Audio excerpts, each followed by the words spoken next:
Hey mate, did you hear about that rumour about beer karma? Beer karma? You drink one of these and a Victorian cops one. Oh, really?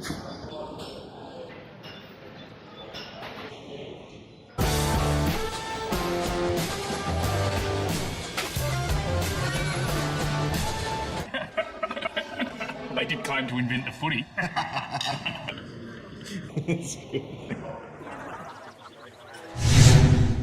Welcome, readers, to Grassroots Online. We are live on location at the Smosh West Lakes Football Club. First time ever with a live studio audience. Hello. Yeah, thank you. Thanks, guys. Thanks very much. Six of them, but nonetheless, I'm, of course, joined by my host, the footy chick, Lisa, right? That would be me. Hello. Thank you, Jarvois, for joining me yet again. For week 9? Week 10 of the Week show, 10. I think. My goodness. And we're up to round 10. So We're halfway there. We are back to where we started from. Of course, all the We are teams that indeed. played each other in round 1 will butt heads again for the second time this year. Renew rivalries, if you will. Absolutely. Was it a big week in football? Fairly big week in football. It was. It Yep. was. First thing I want to talk about is Will Minson. No, I don't. I want to talk about the South Australian Amateur Football League, Yes, we where do. it's real. Got to start with Jeps Cross, don't we? We do, absolutely, yeah. Congratulations, Jeps Cross, hip hip hurrah, who are finally on the board after a 5-goal win against Shock. Pete Smith still running around, kicking 5 goals with Alex Stengel and Josh Hands backing it up from last week's, or the long weekend's efforts, and they were amongst the best players of the day. And you didn't mention the gentleman who kicked 4 goals. Now, I've got the rights to his name. He's asked that he pronounce Woolford. Right. When I see him at Jeppy's, he always says, make sure you get the woo in the Woolford. Okay. Kicked 4. Well done, boys. Very good. Just also, I guess, of note as well, once upon a time, this following game probably would have been touted as an absolute blockbuster, but Saturday's game between Henley and Goodwood turned out to be a bit of a fizzer, I guess, of sorts, really, with the Sharks coming out 10-goal winners. Sam Philippou kicking 6. Filippo, even. Yep, no good matchup for Sam. Tomato. That's right. The other couple of just quick ones that interest me. Broadview, 11 goals, 20. You don't deserve to win if you kick 11 goals, 20. So they had the forward thrust, they had the opportunities, but yes, they couldn't get the score on the board and couldn't stop Jordan Erskine, former Port Adelaide. I think he's just been released by Port Adelaide, along with a couple others to Salisbury North, kicking 7.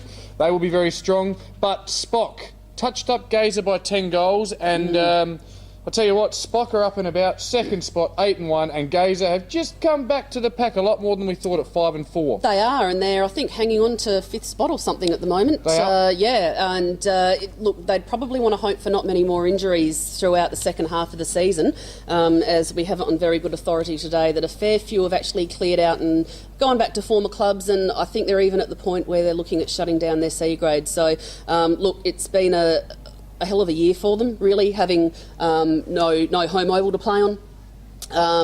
Losing a hell of a lot of income for the fact that they don't have a home oval to play on.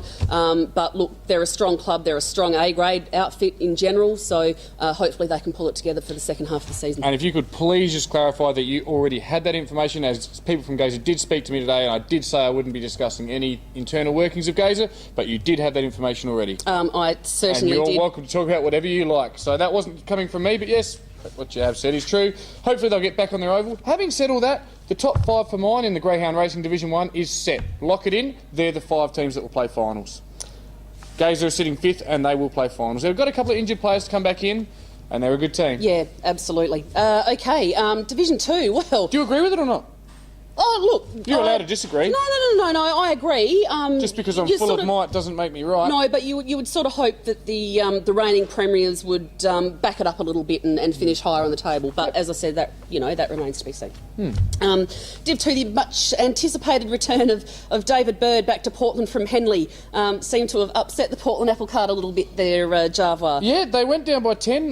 Rumours of a bit of an implosion throughout the game, turning on each other and umpires. In 3 weeks, they've gone from 1st to 6th. Yep. With the question of their percentage was always going to be an issue. They won so many close games. And lost close games. And then as they well. lost a close, but then they've lost a couple of big ones. They got brained by Uni and they've been smashed by Modbury and probably didn't do all that well. Earlier on this year, we've mentioned every week, got a prop joke for it as well. He had the Midas touch, the great man Luke Hosey. Now he's a little bit of a hose swoggle these days. A little bit reminding me of that vertically challenged gentleman from the wrestling, and thanks to Russell Hart for supplying the prop this week. Yeah. But Portland need to turn things around this week. And Modbury have in fact taken their fifth spot. So Matt Jolly, who we're going out to see next week, would be pretty happy with that, I think. You're not going to call him soft before we go out? Just she did say that a few weeks ago. Big dog. She No, I'll called you save it soft for next week. Yes. And Port District's finally doing what we anticipated they'd do. They're 6-3 now, and touched up PAC just nicely on the weekend. They sure did. In Division 3, if we're finished with Division 2. The Villiers Division 3. The Villiers Division 3. Very quickly, very close game out at Mitcham on the weekend, scoring a narrow 5-point win over Pembroke. They're struggling, Pembroke. They're the cardiac kids. I mean, you can't, what's that, 6 games or by less than 2 goals? Yep. I know we knocked them off by 10 points, so but you've got to make the most of those opportunities. They're not, and their accuracy of kicking isn't quite there. No, so relying a little bit too much on Tommy Evans, who really is a half-forward flank opportunist type. Yep. And in other news, Smosh, West Lakes, where we are tonight, are now only percentage behind Seaton on top of the ladder, i.e. sitting second, after a convincing, was it 4 or 5 goal win against PNU over the weekend? I think convincing's the wrong word, Lisa. You weren't here, so neither was I, but apparently scores are level pretty much with 10 minutes to go, but too strong at the end. They kicked away. Fast, fit, tall team, and we'll get to meet some of those stars of the Lions tonight. We will, and nice tall Lyndon Parham, he kicked 4. What did you say then, sorry? He was tall. Oh, He's nice tall. and tall, Lyndon He's nice Parham, and yes. tall. He is. Yes, he is. He has no vertical challenge issues himself. No, none. In Division 4, it's a case of close, but no cigar for Heckies on the weekend, nearly inflicting Unley's only second loss of the season, but it wasn't to be. And they went down by 7 points, with the Cabaz brothers featuring in the goal kickers, and C. Lambos. I'm not showing my guns, Lambos, featuring in the Hounds' best. Yes, Chris and Ryan Lambos, of course, the twins we interviewed when we were down at the Houndery. If you call it the Houndery. They actually state under 17 Saafl reps themselves. I was unaware of that stat, and they never mentioned it to me, but yeah. There you go. In Division 5, Kenilworth, not bit surprising, they've actually proven to be a bit of a bogey team for Glenunga, with the Cookers actually posting an 8-point victory over obviously the highly fancied Rams on the weekend. Tyson Vidali actually booted half of Kenilworth's score, kicking 6 goals. They've actually won their last, I think, 3 outings against them. I think they might have actually, out of the 4 outings, they might have won 1 in between. But a bit of a bogey team for Glenunga, and I don't know why. I don't know whether it's matchups. Was it at? Did you say was it at St Mary's, the newly renovated St Mary's? St Mary's isn't newly renovated, but that's right. Well, it was renovated over summer. It was. Yes. Oh no, that was I don't know. That was a while ago. That wasn't over the summer. That was last year sometime. It was definitely over the summer. Are we going to discuss this now? Oh, I don't like to be corrected when I'm not need to be corrected. Yeah, they've just done the whole front. Oh, of course. Sorry, no, you're right. Yes, okay. yes, that is right. Hey, well, Anyway. let's not skim over Division 5 that quickly. My new premiership favourite, Adelaide Lutheran, the mighty Adelaide Lutheries. Let's talk about that one. 16-13-109. Hope Valley 9-8-62. Still yet to beat a team sitting above them on the ladder. Hope Valley. This is true, but as I said, when you play 2.5 quarters of football, teams are pretty hard to beat. And we were 7 goals down. We were 7 goals to 2 down at half time. Got back within 2 goals, and there was a bit of peppering of last year when we came back from behind win, but got within 2 goals, and then off they went. With Jordan Pepper best on ground. Good to see Pep, one of the AFL 9 boys best on ground, and Simon Barrett was the pin-up boy of Division 5 in Sports Beat this week. He didn't actually even know. He showed up for the B grade game and got told there he was playing A's. He's buying a house. Yes, and he has 3 children. He's got the excuses. Division 6. After a couple of shockers, the Blackfriars Hounders have come back with a bang, winning quite comfortably over the Mozzies on the weekend. Yes, they did. A bit of a surprise one there. Perhaps Jeff Riddle a little bit sidetracked by upcoming radio commitments. Who knows? But Blackfriars got the job done. Mawson Lakes. It was never going to be as easy as it looked. 6-0 was a bit of a blessing in disguise, I think, but that could start. We'll certainly see them play finals, and it's up to them where they go from here. Do you reckon they'll put a media ban on him if they start to go downhill? I don't think so. I don't think the people need as much Riddle as they can get. So Riddle time. If you insist. Riddle me this. And Lisa. Yes. On Division 7, obviously I'm not sitting here in chocolate body paint, so That means... McDonald 15, Parker 4, Daesh 2, Flinders Uni 2. They were the goal kickers. So, yes, thank goodness for that. They did get over the line. I'm not sure what I tipped them by, but snuck over by 2.16 in the end. I didn't want to wear a dress. Yes, and apart from that, obviously all the talk was around the North Pines and Smithfield game last week, and the scoreline shows it was probably a real cracking game with the Spider-Men weaving their way to a narrow... I know. Is that in the notes as well? Yes. The Spider-Men weave their way. Wow. To a 15-point win over the Cats. And the goal kicking was shared around a fair bit by the Redbacks with 10 different goal kickers. So, and the win actually puts the Pines just one game out of the 5. Well done. Now, one thing I want to once again pay tribute to, we criticise. Actually, we don't actually criticise Flinders Uni.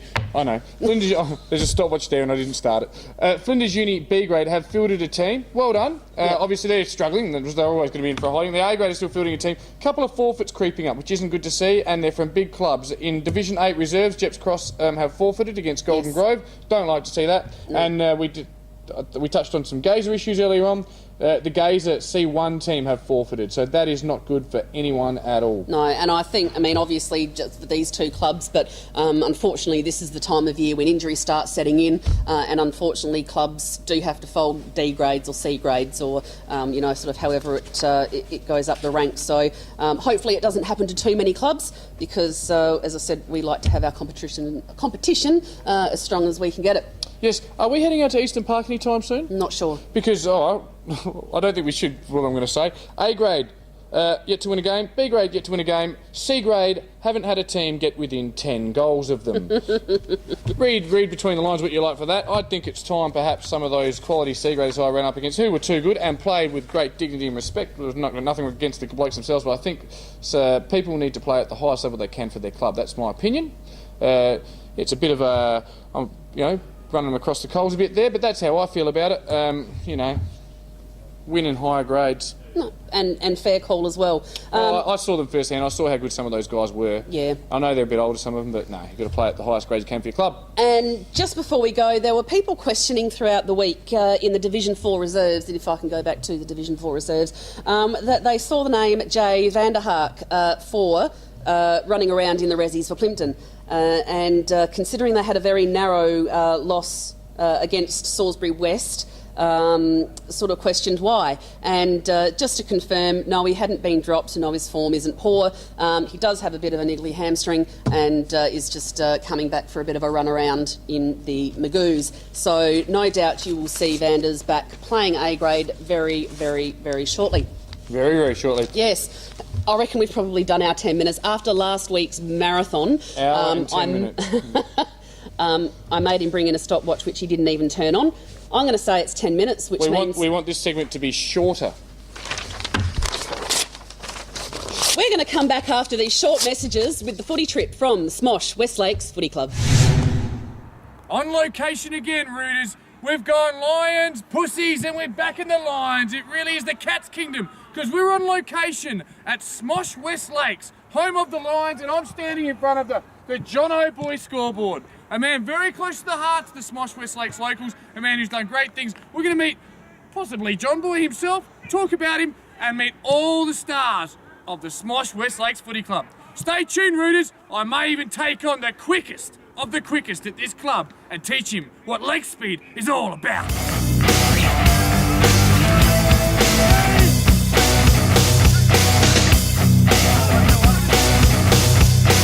Well, as always, Rooters, we've managed to secure an interview with the coach, the head coach of the football club, and on this occasion, it's Lucas Stubing. Thanks for inviting us out to the club. You're welcome, Tom. Did I say it correctly? You did. It's only taken a few attempts. Now, look, let's start with the season itself. Sitting 7-2, very exciting time for the club.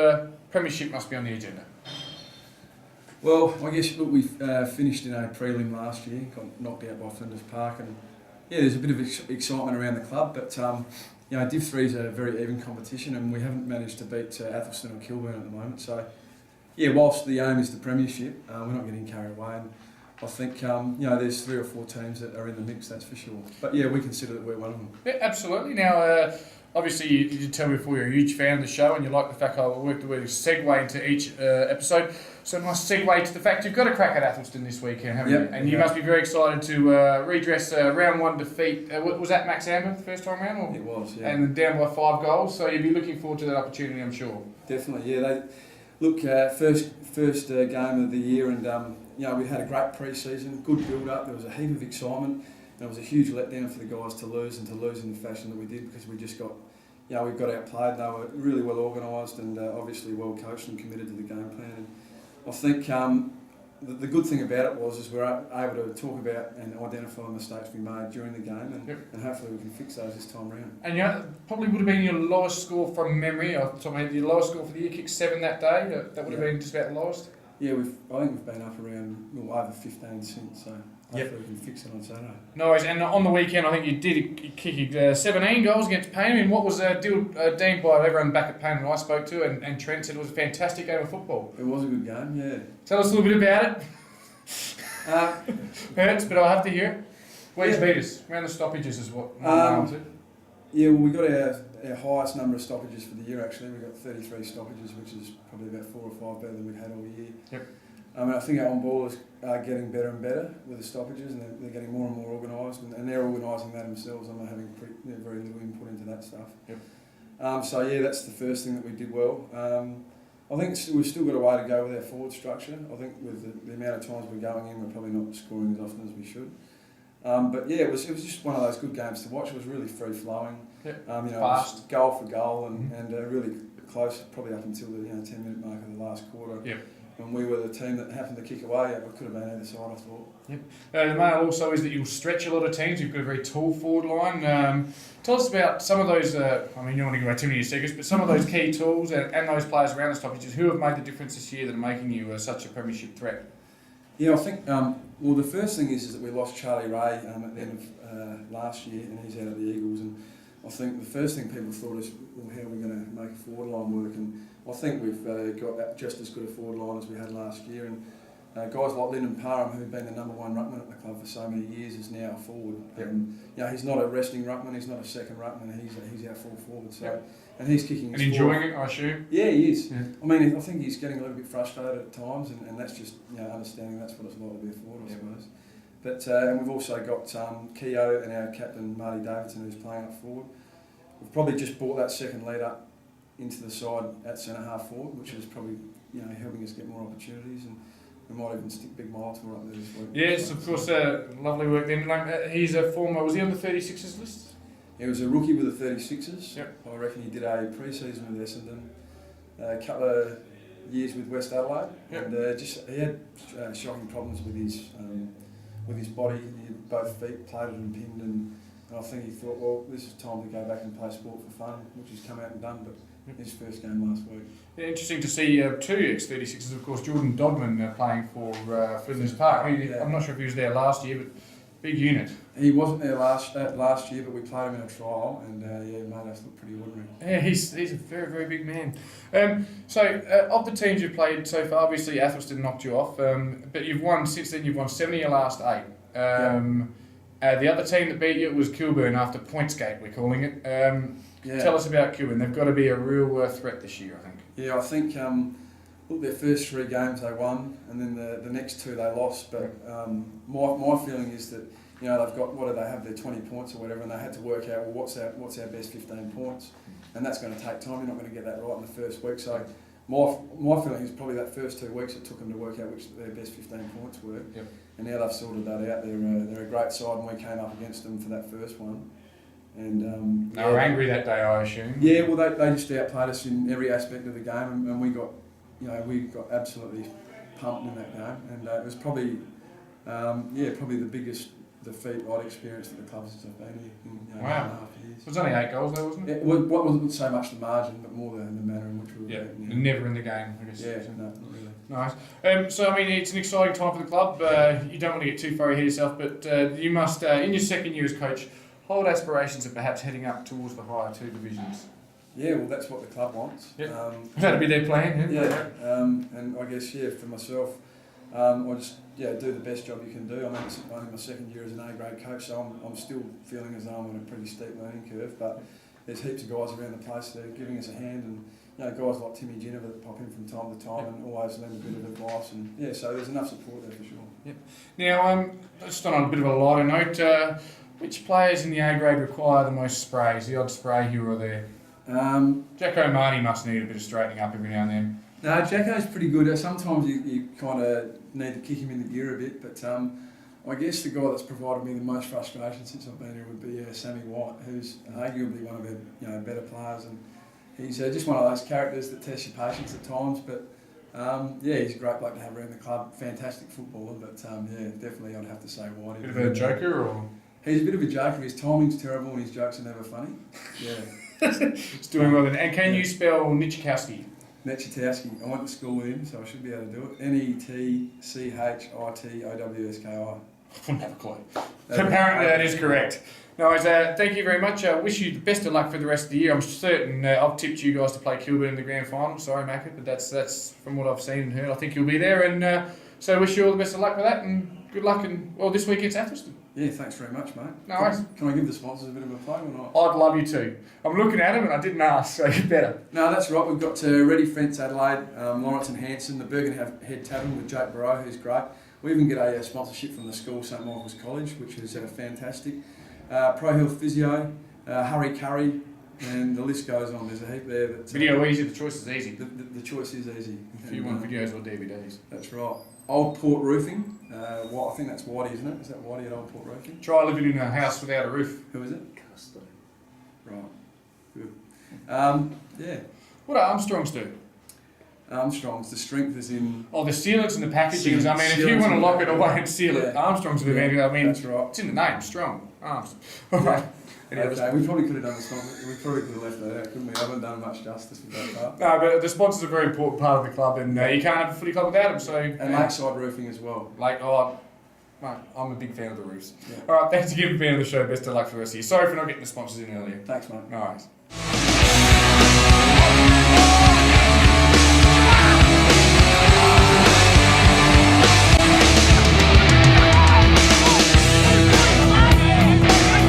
Well, here we are, Rooters. I've got another one of those blokes, no longer a player, but at the Smosh West Lakes, well, he's the boss cocky, he's the big noodle. He's the president of the club, Trent Heimers Hancock. Tommy, how you going?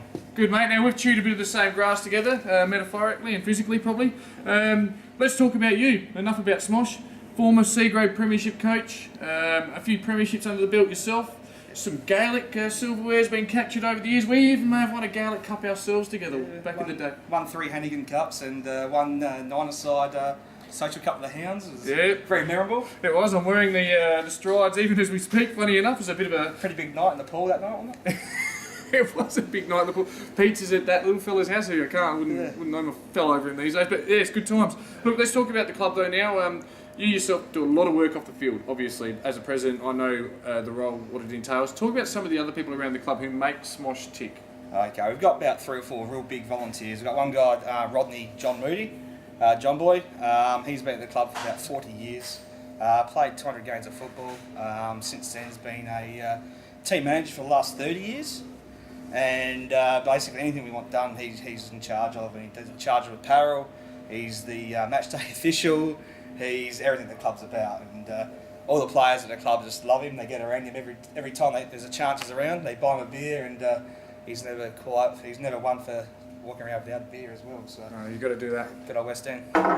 What beautiful work there. Who else we got? Trent, who else does it? We got his name's Shuey. He's been a trainer at the club for now about 40 years, since 74 Park days. Yep. As he always tells us, he was the first ever life member of West Lakes and the last of 74 Park. Yep. And he's C and D grade trainer this year. Was A grade head trainer last year. Still comes out every training session Tuesdays and Thursdays and makes sure the guys go in the park. No worries. Ship shape. Now, I mean, if you could just pan around, camera lady, it's Lisa on the camera, not at me, but have a look. Also the honour board. Talking of the honour board, we're having a bit of a chat before. Some of the players, obviously, you're built up from as Smosh St Michael's old scholars as well. I've taught at St Michael's a little bit. Some of the players that are now playing AFL and have, you're talking about your Warren Treadrays, currently at the Crows. You've got Brodie Smith, and Scott Thompson, of course, is a former St Mix boy. So it's been a great breeding ground, this area. It certainly has. We've had other players like Wayne Marnie, Tim Jennifer. Would hate to miss him out. He's still around the club a little bit. Other great names would be Fiacci's, were they around Rob here? Fiacci's played here. Brian Lake / Harris at the time. I did see that name. I wasn't sure if He did. He played an A-grade game when he was 15, and then moved on to Eagles and on to Western Bulldogs. But it has been a good breeding ground for players in the western suburbs, both West Lakes and St Michael's, and it's been a pleasure working with St Michael's in the last few years. Actually, trying to get closer to the school, and also trying to get close to the junior club here, done by West Lakes. No worries. Now, I mean, you have to toe the company line when it comes to talking things up, but you knocked off my boys on the weekend in a great game. You look fit, you look fast. You're 7-2. You're cherry ripe to have a real fair thinking crack. Now, I know last year you faded out in the finals a little bit, couldn't quite get the job done. You must go to bed some nights dreaming of a premiership. That would be great, but at this stage, on Saturday, is probably the best game of football I've seen all year. Nord Payton really brought it to us, and it was hard, physical, and hopefully one day we get some bloke big enough to stand Nick Jolly and The situation. stop him, because he was pretty good around the ground. Little number one, Lee, I think his last name or something like that. He dominated as well. So. Can't actually think of you talking about that, but yeah, so unfortunately currently there's a media ban on Nick Jolly, so we can't talk about him, but we'll move right along. Look, Trent, thanks for having us on the show and allowing us in the club. Obviously Ted got us here via email, but you've been a great support, opened the bar for us. I haven't had any mum, so don't worry, but wishing you the best of luck for the rest of the year, bar round 18. Thanks, mate. Thanks, mate. Cheers. All right, cheers.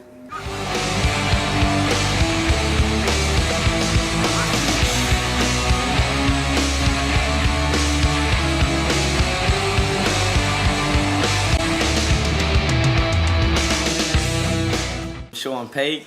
I've done my knee this year, so I've come back to C grade on the weekend. And yeah, I've only played the one game for the season. And what was it? Where do you play? Oh, where do I play? I play a bit in the forward lines. But yeah, coaches mix me around anywhere on the ground really though. So that's about it. G'day, Samuel White. I play in the midfield and what else? What grade? And I play in the A's mostly. Yeah, I'm David Cleary. I play the half-forward flank in the A grade. Best thing about my club probably would be the John Boy experience. Makes it damn good cordial. Red being my personal favourite. And yeah, pretty much brings me to the club every Tuesday, Thursday. Best thing about the club, really enjoy the coach's speeches before the game and at half time. I enjoy the captain's half-time rev-ups from Whitey when he gives them there. Very selfish and all about himself, really. Whitey's all right.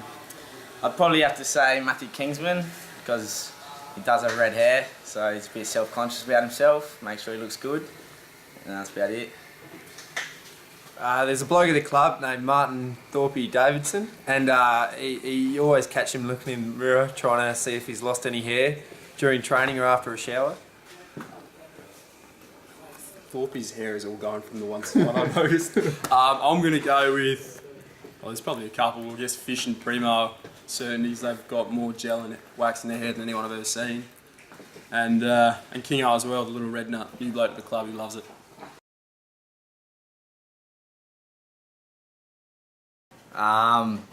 Well, we'd have to start with N. I've pretty much got no clue after that. N-E-T-C-H.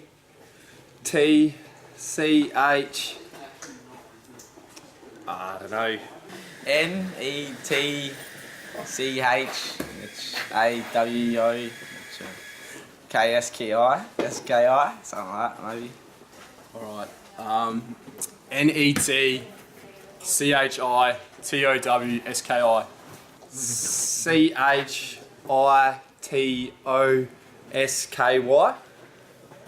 No, I don't know.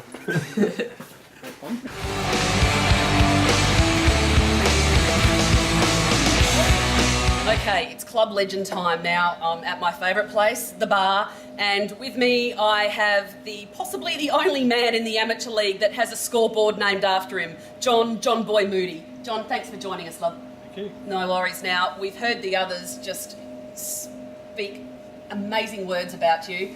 You've been around the club for a while. Yes, that's right. And so how long exactly? Because some say 30, some say 40. They're making you out older than you actually are. Oh, okay. Well, I started playing here in 1974 and I've been a player or an administrator ever since. And if you work that out, I think that is 39 years. That's as old as me. There you go. Okay. Not to make you feel better or anything. What do you love about the club? Oh, the people. That's the best part about it. Great people here. That's what keeps me going. And there's a lot of good hard workers here as well. I guess that's just what I enjoy doing, actually. It's just working with a great team of people. Now, over 39 years, you would have seen a lot of good times and perhaps not so good times. What have been your highlights over this time? Probably 2003 premiership. We got the dual premiership, A grade and B grade. The A grade really weren't expected to even get to the grand final. They had a pretty tough preliminary final, but we got over that, got into the grand final, and finished up winning it. And I think to me that would be my highlight of my time here.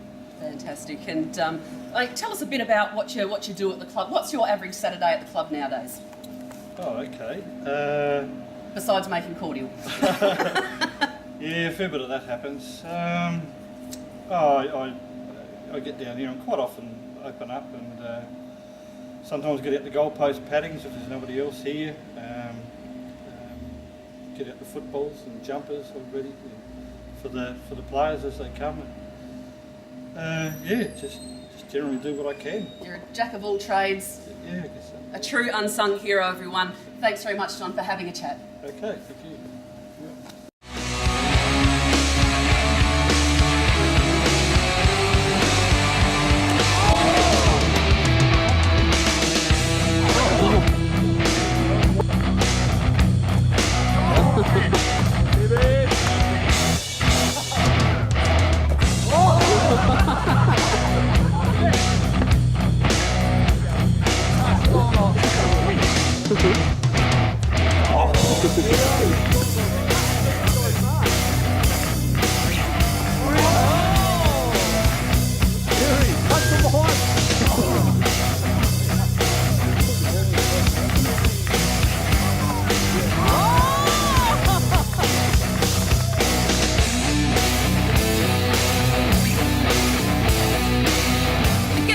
Gift. Forget the 100 metres at the Olympics. This is the race that all viewers want to see. It is the great race between Smosh Westlake's our man James Sivich. Sibalicious. Sibalicious! On the Sivich! And on my right, his competitor, Tommy TJ Javois. There's enough of the Sibalicious tonight. You're going to see the Java flavour. Okay, we're going to be running 100 metres. He'll be running off about 50 metres. We're going to see who wins. If Sibba can actually win, he'll get the carton. Let's go and have a look and see what pans out. On your marks. Get set. Go! Yes! Javor! Go, Sibba!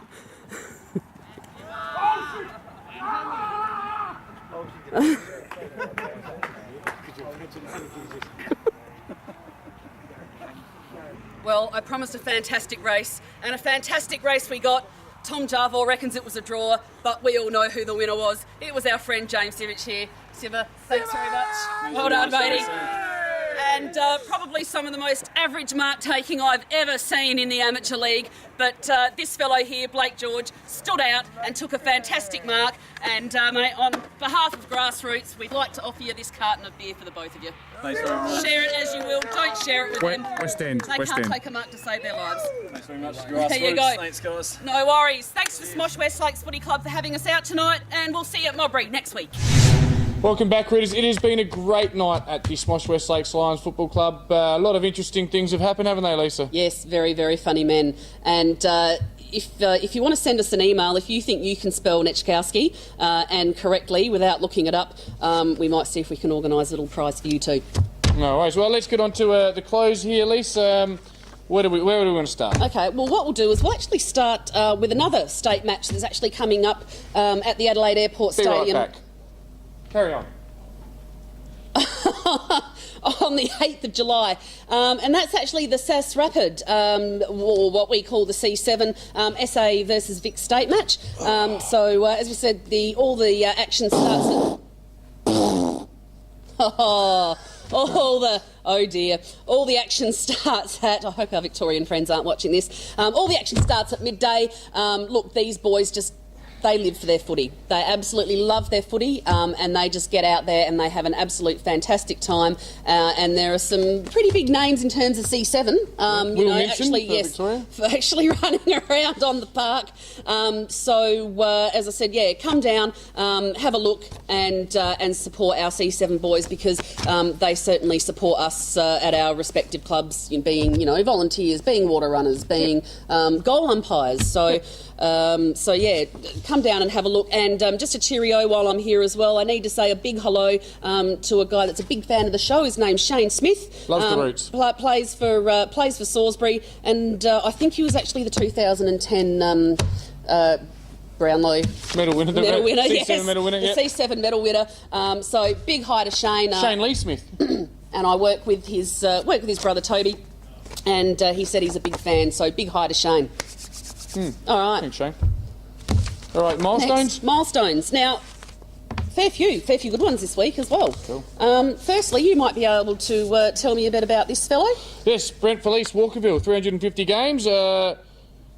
Kicked 5 goals in his... it was last week he had his 350. Yes, kicked 5 goals. And BOG, of course, Brent does the awards. He's a 9-time premiership player for Walkerville. He was running around back when I was a cat in 96, 97, I think it was. So 98, 99, whatever. Great guy, great media man. Obviously gets around town a bit. Brent, for hire, Felice, a great bloke, left footer. Spending his latter years up forward in the C grade, you can't fault an old left footer for that. So champion bloke, actually, good family man. My mum and his mum did Avon together, so I don't know how personally you want to get with this, but Brent Felice, shit up bloke.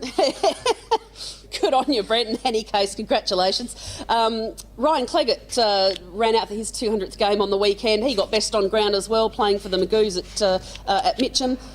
This week, Matty Whelan. Yep. Matty Whelan. Highly underrated on-baller for Kilburn, even though he's won 2 medals, but that's, very highly underrated. But these days it's all about Molyneux and the neck licker and Piercy. But Matty Whelan's he's the under engine room. True. He's the piston of the engine room.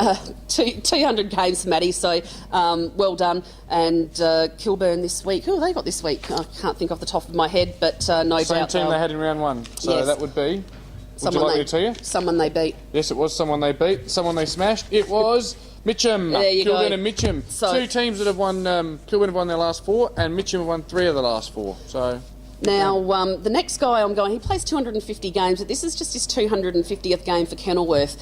They probably think if a couple of other clubs that he's been to, he's probably played well over 500 games at this point, because he's about 45 years of age. And I talk, of course, of Mick Gilmore from the Kenilworth Football Club. Now, mighty Mick, yes, you wouldn't want to meet Mick in a dark alley now. Mickey is he's a solid man. His rap sheet is just longer than Chopper Reed. It's, what do we got? 1992, A2 medalist. 1997, Div 6 medalist. 100-year Team of the Century player for Kenilworth. 2007, Div 5 reserve leading goal kicker. 2010, Div 6 reserve leading goal kicker. And a number of bests and fairest. He's been captain of every grade. He's been coach of the B grade. So he's just been a fantastic club man. All the best for your 250th there for Mick. Yep. Now, good bloke as well. Someone as well who I see around down at St Mary's over summer, and always friendly guy, always a happy guy. Very well regarded down at there, the Cookers. Now, all going well. Our big friend Matthew Mellor. And you're thinking, who the hell is Matthew Mellor? No, I'm not. I know who Matthew Mellor is. It's the Meat Axe. It's the Meat Axe. Now, the Meat Axe has been around for a while. The Meat Axe has been around for a while, and he actually plays his 300th. That's if he can pull up from the injury. 300 amateur league games this week. So he's pulled up 173 for Portland back in the day, and he'll play his 127th for West Croydon, equaling 300. Funny, very funny man. Not sure of his achievements, if any. Knows how to take a grab. Very hard to beat. If you are a fullback, you hate playing on the big Meat Axe. He is just a monster, but he's just a gentle giant monster. Fantastic bloke. So hopefully you pass all the tests this week and run out for the Magoos this Saturday. Good bloke, good player, an absolute dominator at the buffet. Absolutely. Did you want to touch on events? Oh, I won't just touch on them. I'll give them to you. Right. All right. Got a couple of big ones. These are balls. These are my balls. The Gazer ball. Firstly, this one is on North Terrace. Dress up balls. Yes, dress fancy balls at the Where? McCure Grosvenor. North Terrace. Contact the club for tickets. $85. I guess the two key words are drink package. Oh yeah, I think it's a 4-hour drink package. It's on the 7th of the 7th on Saturday night. And Lisa, if we can get a table together, we get a free ticket each. So there you go. Well, there you go. Yes. As long as we don't discuss. Oh. No, that's all right. These things happen. So contact the club or Chris Radetti, and you can get involved in that. It's going to be a huge night. Names like Merritt, Bayless, a lot of past players. There's live music. It's all going to happen. The Gazer events are awesome. Been to a couple, and I'm sure we'll go to many more. On the 21st of the 7th, the Payneham Nord Union Gala Ball comes around. We promote responsible drinking at Payneham. Except that one night of the year where we break furniture and we get Nick Jolly to sign the bar. But that's a story for another time. We will have a lot more details on the exact location. I believe it's at St George's. Tickets are available from myself or at the club. I think that's also $85, and it's going to be a lot of fun. Great chance to sit down and have a chat with Gary McIntosh, who will be signing autographs for, and loves to spin a yarn. Normally has us in raptures at these nights. Yes, no. When he has a couple, he tends to be a bit funny, old Macca. Anywho, okay, we're halfway through the season, so I thought I'd run through the league leading goal kickers. And after last week's efforts, fairly safe to say that Nate McDonald from Mitchell Park, leads that list on 49 goals. So one away from the 50, halfway through, fair chance to make it. Well, and playing the Crabs in round 18, I'd say whether he needs 10 or 20, he's going to be a chance to... I think they'll just be passing off to him just that'll quietly. Be at Mitchell Park as well. You can almost lock that one into your functions list. Having missed a few games in the first half of the year, he might deliberately make sure he's around 96, 97 come round 18. Might get the camera out there. Get all the action. Good luck with that. You see it here first on Grassroots. Mark McCallum from Kilburn is on 46, along with Kobe Attridge from Greenacres, also on 46. Stephen Green from Woody South in Division 6 Reserves is on 45, as is Nick Brooks from PAC Old Scholars in the Division 8 Reserves, as well. Phil Hall from the Units in Div 6 is on 42. Andrew Matthews from Anglevale is on 41, and Mick Gilling from Hope Valley Reserves, or Magoos as we call them, is on 40. Is that the bloke that's landscaping you? Yes. That's doing the... Yes, so I need to keep mentioning his name. Hi, Mick. Her property. You are rude. Anyway, just to round that down, if we go Luke McDonald, who's obviously missed a few games. Stop sniggering. Is on 39. Will Thorpe and Daniel Carl, both from Scotch, on 38 and 37 respectively. Brad Banks from Eastern Park in the C4, he's on 37. And we'll round that off with Drew Lister, who is obviously the first Division 1 player to come into this list, and he's on 36. So always a good effort there from Drew. You can always guarantee a few goals when he is playing. Absolutely. So kick 5 again on the weekend. Very quickly on games this week, at least we don't want to go so long this week, but there's one in Div 2, always of great interest, the Battle of the Port. It's Port Districts and Portland. This time it's at large reserve. I think they will reverse the result, Port Districts, and reverse it comfortably. I think they're still hurting 7 injuries, from that, and the 7 injuries to Portland are catching up with them without the depth in the reserves that some of the other teams in the division have. Was it Mitcham and Kilburn? I think that's going to be used this week. And Smosh's game this week, another one that's going to really be a very important one for those boys. Yeah, we were just talking about that before, and whether Athelston will actually like the bigger ground, being that it's actually played here. But I guess that remains to be seen after Athelston gave them a bit of a stitch up in round 1. They certainly did, quite comfortably. Okay. Lastly, before we go, as I said, please email us, whether you can spell Nechkowski or not. Our email address is grassroots@staafl.asn.au. And the studio audience is just looking in puzzled amazement. We'll be editing that in. Well, just like Ted, and that's the reason we're here. Thank you, Ted. And he might want to send us another email afterwards. But look, once again, thanks for joining us this week, and thanks to the Smosh West Lakes boys for having us out here. Fantastic club, fantastic facilities. Thanks to the president, Trent Hancock, doing good things, and I really enjoyed interviewing Trent. And hopefully I made it to air. And thanks to Chibba for stitching you up as well. Right, We'll talk about that. Until next week. See you next week, Rooters. At Toodaloo. Modbury. At Modbury. Toodaloo. 1, 2, 3, shoot like rah rah rah, boom like ah ah, shoot like boom like who we for, shoot like boom like Ross Trevor, ROSTREVOR Ross. Hey mate, did you hear about that rumour about beer karma? Beer karma? You drink one of these and a Victorian cops one.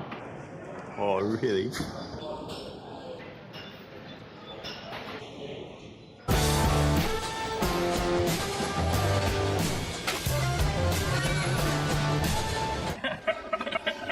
They did claim to invent the footy.